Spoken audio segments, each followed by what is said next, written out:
చాలా హెల్తీగా టేస్టీగా ఉండే గంగవెల్లి కూర బెరడాను ఇలా ఒకసారి చేసి చూడండి, చాలా బాగుంటుంది.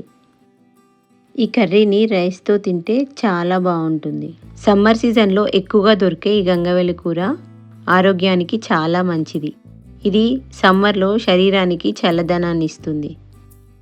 ఈ ఆకుకూరను గంగవల్లి కూర అని మా దగ్గర పిలుస్తారు. మరి మీరేమంటారో కామెంట్స్లో చెప్పండి.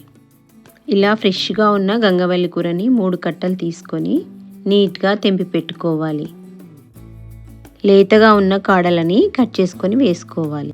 ఇలా తెంపి పెట్టుకున్న ఆకును 2-3 సార్లు నీట్గా వాష్ చేసుకోవాలి. మట్టి లాంటివి ఏమీ లేకుండా వాష్ చేసుకొని పెట్టుకోవాలి.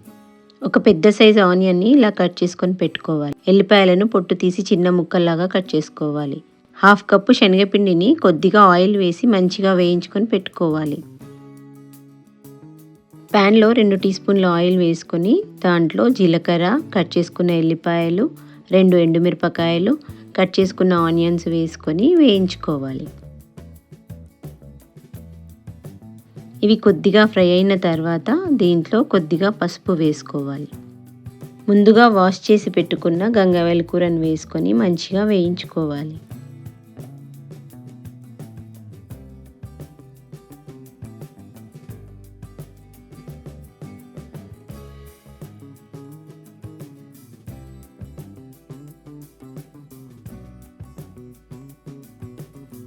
ఆకంతా ఇలా దగ్గరగా వచ్చేదాకా ఫ్రై చేసుకోవాలి.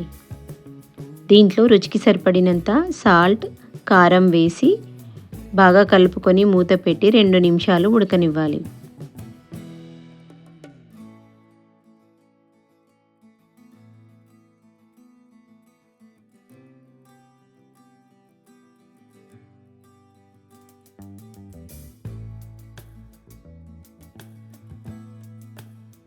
ఇలా కర్రీ అంతా మంచిగా ఉడికిన తర్వాత దీంట్లో ముందుగా వేయించి పెట్టుకున్న శనగపిండిని వేసుకోవాలి.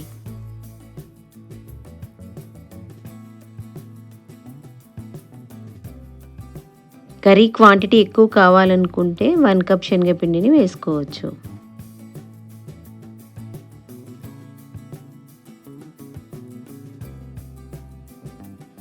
దీన్నంతా ఇలా మంచిగా కలుపుకోవాలి.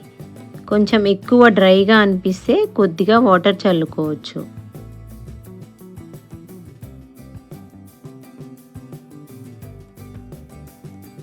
కర్రీ అంతా ఇలా మంచిగా ఉడికిన తర్వాత దీంట్లో చివరగా కొత్తిమీర వేసుకొని బాగా కలుపుకొని స్టవ్ ఆఫ్ చేసుకోవాలి. సేమ్ ప్రాసెస్లో గంగవల్లి కూర బదులుగా మొత్తం కొత్తిమీరను వేసి కొత్తిమీర బరడా కూడా చేసుకోవచ్చు. అది కూడా చాలా బాగుంటుంది.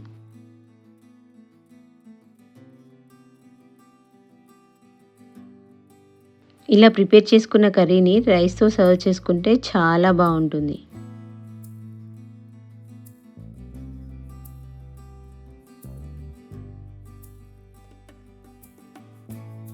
ఈ రెసిపీ మీకు నచ్చితే ఈ వీడియోకి ఒక లైక్ చేయండి. మీరు కూడా ట్రై చేసి ఎలా ఉందో కామెంట్స్లో చెప్పండి.